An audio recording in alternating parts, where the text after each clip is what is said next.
Okay, we are live, everybody. Thank Hey. you all for joining us for the seventh annual Imagine This Women's Film Festival. We're so excited, 2022. My name is Denise Yolen. I am an alumni of the festival. My Film Sundays in July was a part of the 2021 festival, and we're so excited to chat with you all today about your wonderful films. We'll start with you, Rachel Kwao. Tell us the name of your film and a brief synopsis. Okay, so my film is Mom's Love, and essentially this film follows five women who have either had trouble having children or have actually experienced a miscarriage, and it essentially goes through the grieving process of their experience, the grace they've given their bodies, how they heal through it, and how they share their story, and kind of like are essentially living through it and accepting where they are. Beautiful. Next up, we have Megan Kensel. Tell us the title of your amazing short and what it's about. So my film's called Lob, and it is a comedy about it's holding a seance to bring your therapist back to life, specifically to ask about getting a haircut. It's very silly, but it is exploring what it is like to maybe anticipate grief for a relationship that you know is going to end, and also for one like with a therapist that is not, a real person in your life. You don't hopefully know very much about your therapist. You're not supposed to.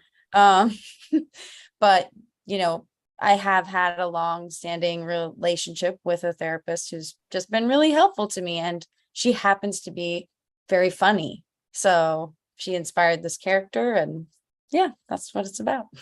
So cool. And next, we have Marve Bazju. Tell us the title of your film and a brief synopsis of what it's about. Okay, my movie is Plastic Dream. In the movie, 37-year-old Belma's self-confidence gets damaged when the doctor tells her that she should get Botox. And actually, she went to the doctor for her skin problem. And suddenly, she becomes a woman who is uncomfortable in her skin. And then she gets Botox, but things do not go as her expected. That's the synopsis of the movie.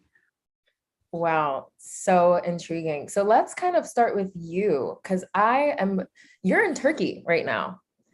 So I'm super intrigued to learn about, I'm in Los Angeles currently, and I can imagine that the culture here may or may not be drastically different for plastic surgery. Here, it's like such a normal thing. Every other corner, there's cryotherapy or Brazilian massage this or tuck that. What is the culture like in Turkey for plastic surgery, and why did it lead you to tell this story, to make this film? Actually, it's the same in the Turkey too. So that's my problem because, right now we are in a digital world. We are all connected through internet. And so because of that reason, in Turkey, we also know lots of things, and we also love experiencing new things. And I wanted to shoot this story because after I turned 30, I started to feel older than I was, and every day I became aware of my flaws on my face, on my body. I did not notice before. And suddenly I obsessed about, aesthetic surgery, Botox, fillers, that kind of things. And when I am searching these things for myself, and actually, I saw really horrible cases about this. And suddenly I realized that I didn't ask myself, do I really want that change at the end of the day? Because actually, through Instagram, through social media, I saw lots of beautiful women on the Instagram, and I am comparing myself with them. And but at the same time, I realized that, our uniqueness kind of lost at the end of the day, that's about, B2 standards. And the most of the time, the masculine authoritative figures tells us, you should do that, you should follow that trend, you should da da da da. Mhm. So actually, that bothers me. And I am not against aesthetic operations, Botox, or that kind of things, but I am really against the ideas that shape women with certain prejudice. So because of that, I wanted to shoot that movie. I wanted to explain this choice must concern only women, not anybody else. That's the idea behind the movie. Yeah. Tell us about your process. Like, how did you begin and how did you, what's your background in terms of film and how were you able to embark on this journey? Before Plastic Dream, actually, I was working on documentaries. I shot one feature documentary, and it is about Turkish women filmmakers and their set experiences, because also we are living in a patriarchal society, so we have to face lots of things on the set too. So I was wondering those things, those experiences, because my master degree is from cinema television. We analyzes the movies, we analyzes the women characters, but we couldn't hear the experiences from women directors. So because of that, I wondered that. So basically, it's a research, but at the end of the day, it's became a feature documentary. And so after that, actually, I was working as a producer. I did some commercials and also some feature movies. I am working in the crew of producers crews. And again, I realized that, okay, I didn't want to work as a producer because I want to write, I want to direct. So what I'm gonna do, and suddenly that idea came up to me naturally. So I started writing the movie, and after that, pandemic happened. When I was trying to, search some funds. Well, at that point, I was contacted the professional actors and actresses for that movie, so I didn't want to stop. During the pandemic, I shot the movie with my own budget and my producer's budget. Yeah, because I really want that to do that. I didn't want to stop. It was really important for me, because when I was making a movie, it's always the problems that bothers me, the social situation that bothers me. So I wanted to tell myself, I wanted to release myself that burden, actually. Yeah. And just making it happen, just absolutely making it happen and being the sort of captain of your own ship. Yeah, it's so empowering. Megan, I immediately like laughed as soon as I even saw the synopsis of your film. Particularly for me, I'll share this. I transitioned from one therapist to another years ago. And the relationship ended and it's fine.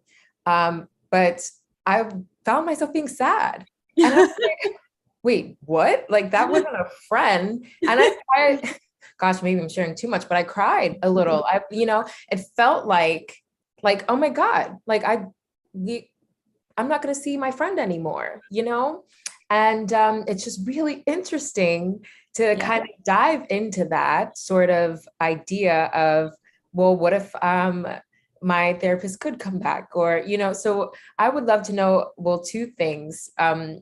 What sort of drove you to tell this story? How it sort of came to be. I know you mentioned that you happen to have a therapist that's really funny. Yeah. Tell us about your process. Yeah.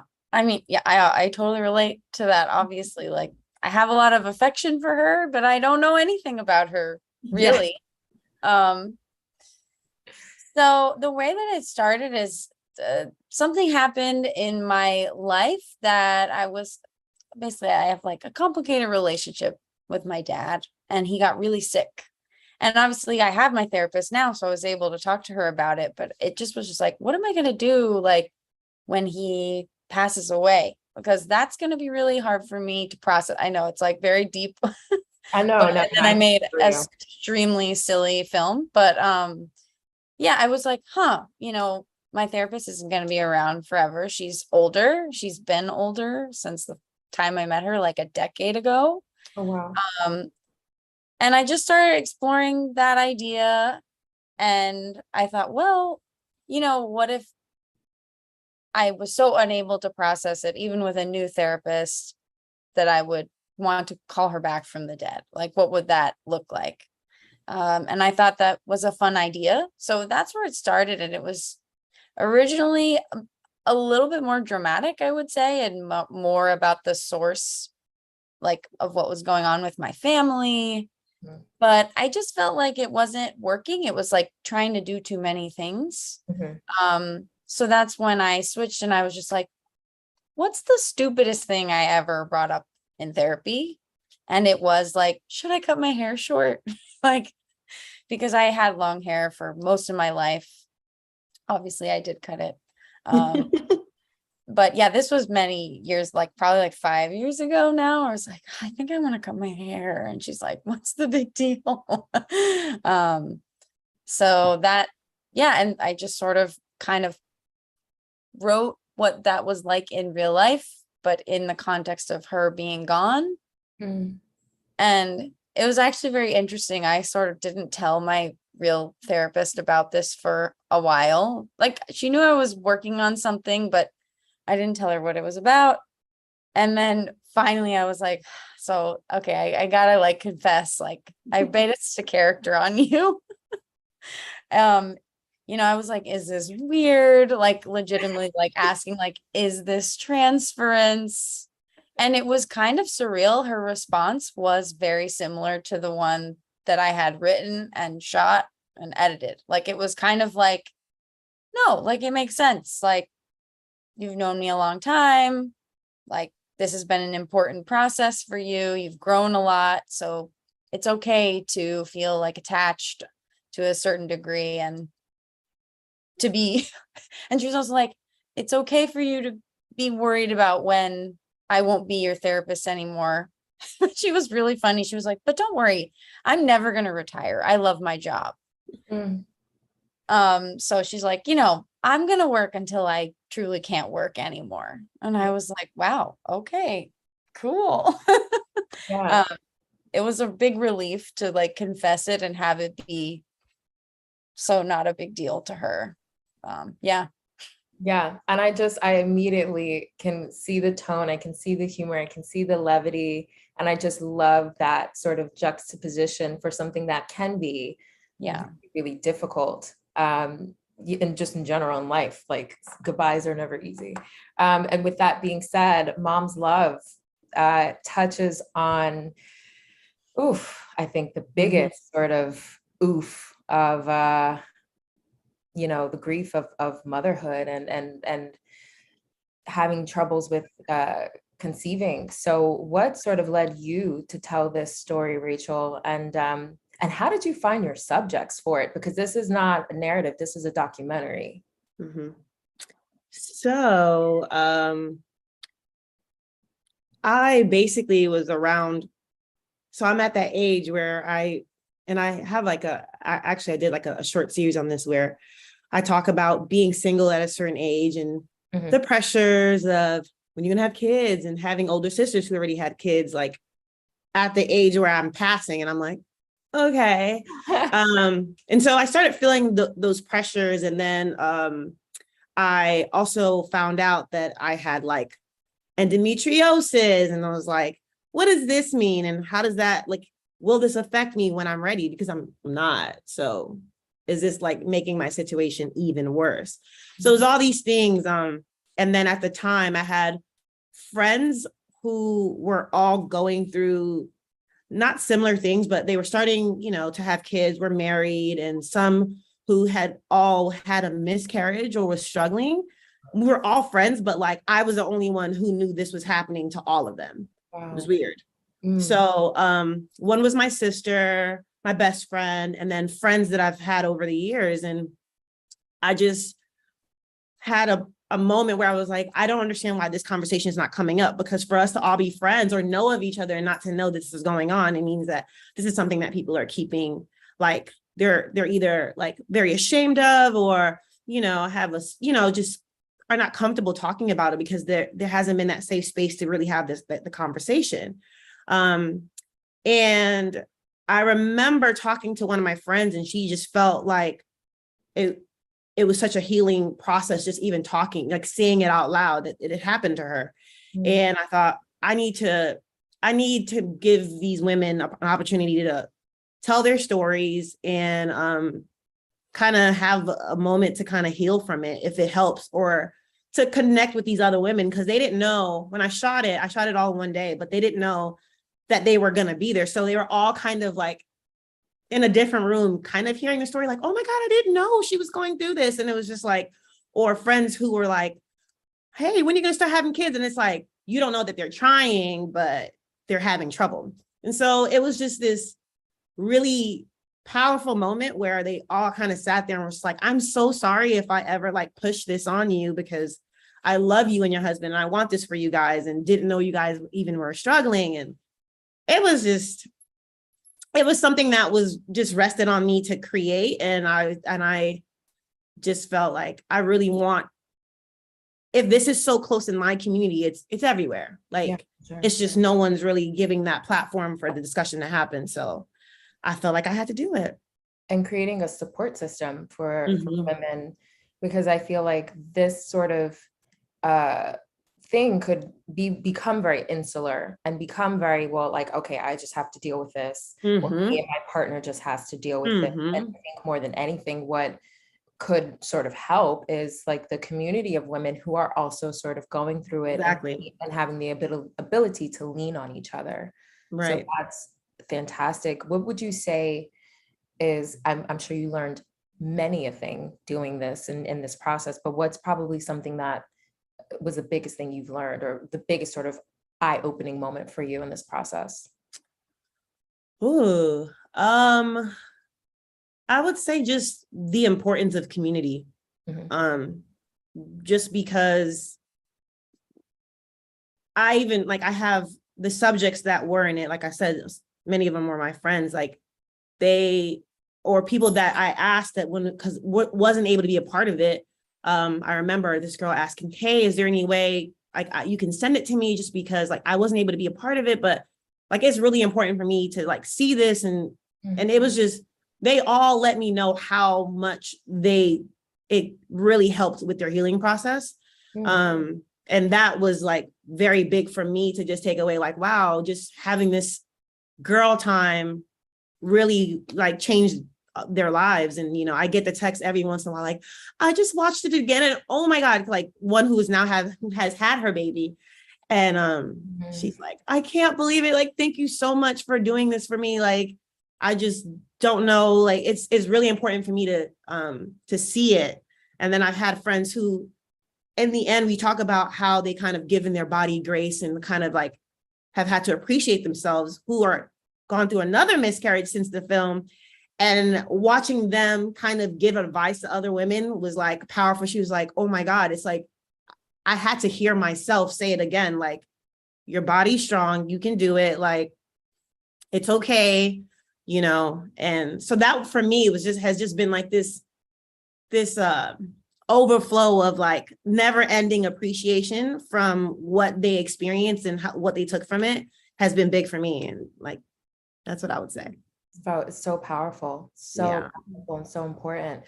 How long was did this process, how long did it take you to shoot? How long were you sort of editing for? Like how many years, or how long was this in the making for?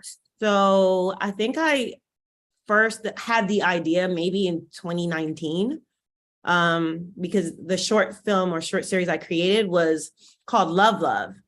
And it was about women who are a certain age who want love and have these pressures, and, you know, just are discussing like what space they're in, and like recognizing, hey, I have this pressure on me, but like, I understand it, but I'm going to flow in the space that I can flow. Like, I can't force love, you know what I mean? Yeah. And so from then it was, okay, I want to really create a platform or a space where women are talking about going through, you know, this subject of miscarriage or having trouble with fertility. And so I had to kind of hone it in. And I had someone, a boss I worked with at the time, watched my love. And he was like, in my mind, I was thinking small. I was like, I can just shoot it again on my phone like I did the last one. But he's like, no, we got to create a budget. We got to get investors and donors. And I was like, oh, okay. And so it became this big thing where every week he and I would sit and we'll discuss like what I've come up with, how much I've raised, blah, blah. And on April 23rd of 2021 is when we shot it from like 7. I hired a production team, kind of spoke with them for like 4 or 5 months about my goal, like the story. And then from then on, we shot it, I would say 13 hours that day. You shot this entire thing in one day. In one day. Mm-hmm. Wow. And there's a lot of it actually that I had to just cut out because it was just like, okay, I want, just specifics around creating the film and like what time period and them not charging me crazy because I wanted to be 40 minutes long, all that stuff. Exactly. So then from April, literally till December 15th, we were editing. So it was how the storyline's going to go and how can we create the story that it builds the right way? Because like I said, there was a portion that's like a group session as well. But I had to take that out where they all one girl kind of shares that she's pregnant then and everyone's like, oh my God. So that's how that happened. And then literally like, I think every month we would have a call and just kind of draw out what the storyline is going to be like, how we want it to look, all that good stuff. And yeah, December is when it was done. Talk about making it happen. Just like, and I said on the last interview session that we had for the 5th block, that the difference between aspiring to do something and being that thing is just doing it. It's just like just doing it, and now you are it, and that's right. So which inspiring. Very weird because I went to school for accounting and Wow. Right. And I do interior design. And so it was just something that I was like, I love creating safe spaces for people to talk about things. And so this was just like, okay, now it's like, what are you going to do next? And all this stuff. And I'm like, this is my baby right now. So we still loving on it. Cultivate her. Absolutely. And right. That accounting background helped you with budgeting. Oh, hello. People don't overlook that. It's like the biggest thing when it comes to film. Speaking of that, Megan, tell us about your process and how you were able to sort of get your film made and what it was like for you. Well, I fully self-produced it. Like every dollar that was spent was money that I saved from my job. It was very low budget. I think our total budget was only like $7,000. And I shot it in my apartment where I am right now. I'm looking at the couch where we were sitting. And so I was able to put really most of the money just went to paying the crew and the actor who played Ruth and feeding everybody. Like, other things like insurance and things, but that really the bulk of it was paying for the people to, their time. But we were able to shoot it. Well, actually, that's not true. We planned to shoot it in one day, but I don't want to share other people's business, but like someone got very sick who was a key person and they weren't able to be on set on the day. And we didn't find out until like everyone was already on their way. So we did like a half-day shoot the first day. And then we kind of scrambled to get everyone we needed, the key people again, like 3 days later to come back. And we did another half-day shoot. So it was, we tried to keep it compact.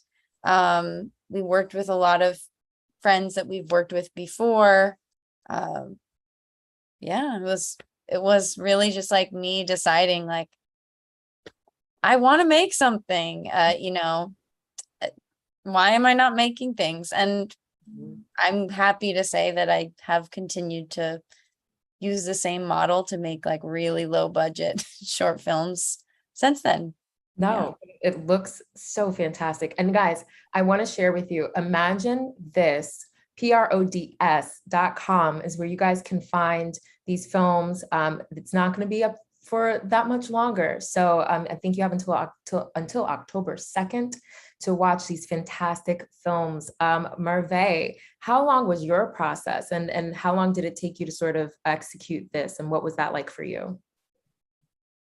Actually, we collect the money just for shooting because we have some kind of sponsorship for equipment, and also the actors and actresses didn't want to, us to pay them, which was really really nice and generous thing, and and also we shot 3 days. And after that, we did a crowdfunding campaign for the post-production part because we did have we haven't no money at that point. Yeah. So actually, I think our budget is lower than Megan's budget because of the currency thing. Yeah, actually, our total budget, including the festival fees, to 4,000 $500 actually. Wow. Yes, but I think because of the currency thing right now, the Turkish lira is really really bad, is in really really bad situation comparing to dollars or euros. Yeah, no, but I think to hear this, and for anyone who's watching, for people who think like, who put it off for the future, who feel like, I'm going to need at least $100,000 to do this. It's like, how do people do this? How do people make it work? And to hear from you guys, collectively, it was less than a week that you shot and less than $10,000. That's absolutely insane. And I love, Rachel, that you shared with us, that you went from shooting your first project on your iPhone to now elevating to this point. It goes to show that there's room for growth, that you will grow, that you will grow and you can grow. And it's so exciting to hear the possibilities of being able to make work and make it happen. And people want to support you. Yeah. So, and did you learn something about that? Like, was something unexpected for you in terms of like how you came across unexpected support? Yeah, I mean, like I said, I was like, I'm going to get the new iPhone 12 at the time. And I'm about to shoot this film because my first one was like pretty decent. And it was like 40 minutes long. So I thought, I'm just going to do that and then hire an editor and then work with him. And he was like, what do you mean? Like, you don't want this to be like proper? And I was like, well, it is proper, and yeah. And he's like, no, let's raise money, let's raise money. And so I started researching what it would cost. And the company I use, they're like, well, are you looking at 10, 20, 30? And I was like, 30? Whoa, hold on. Let's see what I can gather. And my, like I said, the guy I worked with at the time, he was very generous. He was like, listen, I want you, like, I'm all about supporting dreams. And if this is something that you want to push for, I want to help you kind of gather your things and gather your thoughts. And so he was like, I'll put this much and my friends will match me. And so the next thing you know, when I started like kind of calling people and I created a proposal and, sharing it, it was just like, and most of my donors were men. Yeah. And they were like, here you go. And I was like, oh my God, seriously, you trust me? It was like a moment where I even like, when I did my private screening, I was crying because he came and I was just like, wow, like just you showing that there are people there who will support you. You just have to let it be known. Was really, it blew my mind. Yeah. And when you say you created a proposal, for anyone who's out there watching who might not understand what that means, are you talking about like your lookbook, your pitch deck, where you're sort of like sharing,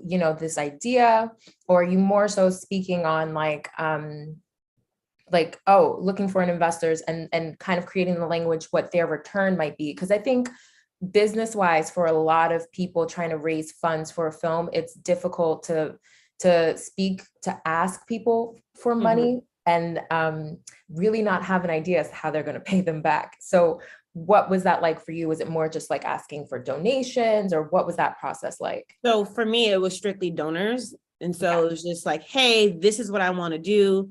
This is who like my goal, how I like the company I'm using, similar work.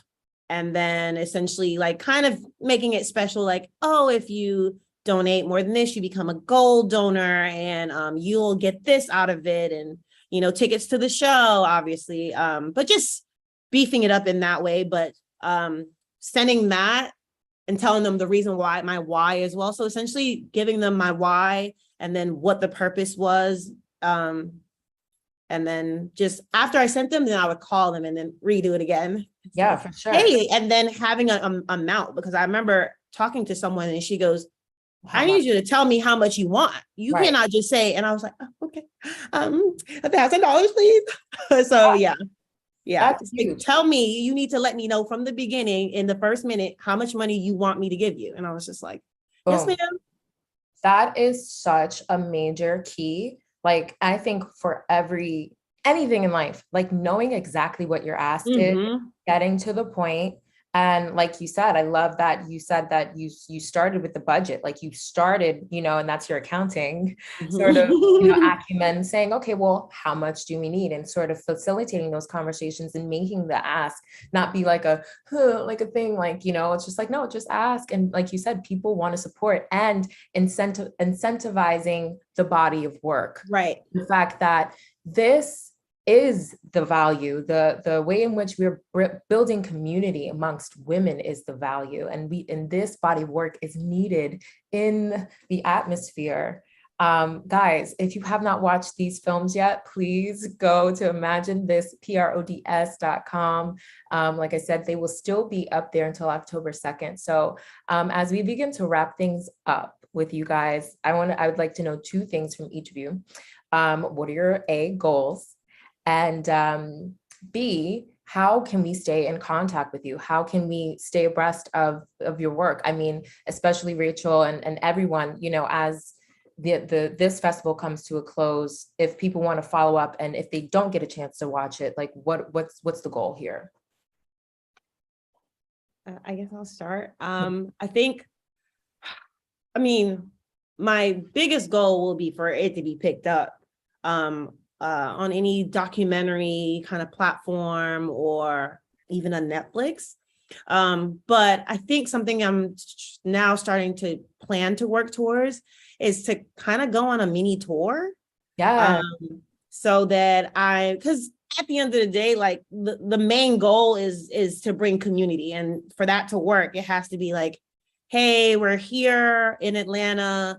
If you know someone who has experienced this, or, meet at this location and we'll do a screening, and it'll just be women kind of connecting with one another. Because I've done it that way before, with the love, where I just invited all single women and just kind of let them answer the questions that I essentially asked during the series. And so just letting them have a moment to just like kind of think about it, like, wow, why am I single? Or, what am I feeling? Have I had pressures? And so that's the biggest thing for me, is if I could go on tour with it.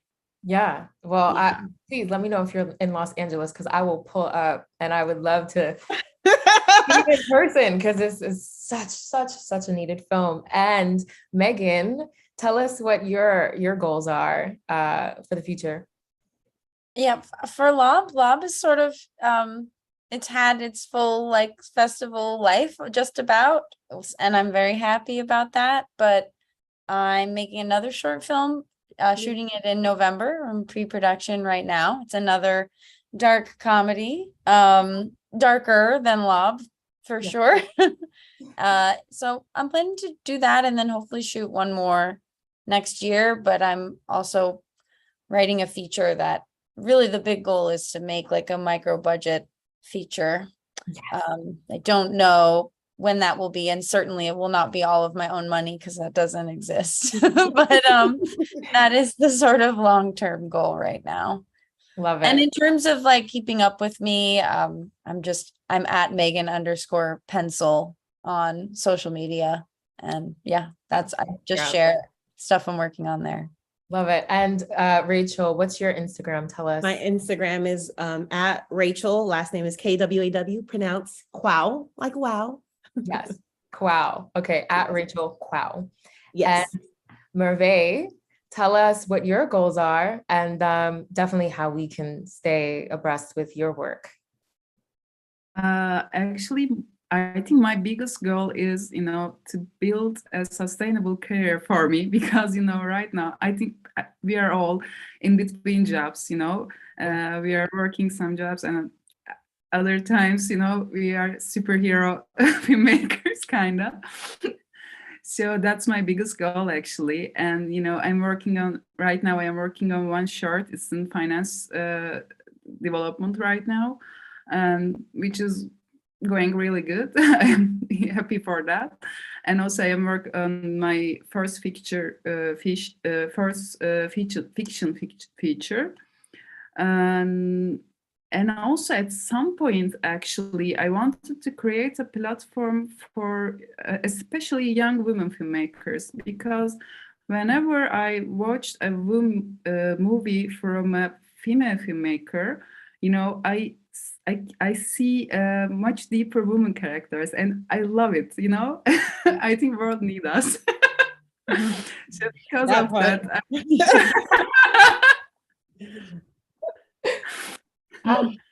Absolutely. Well, guys, I cannot tell you how nourished I feel from this conversation.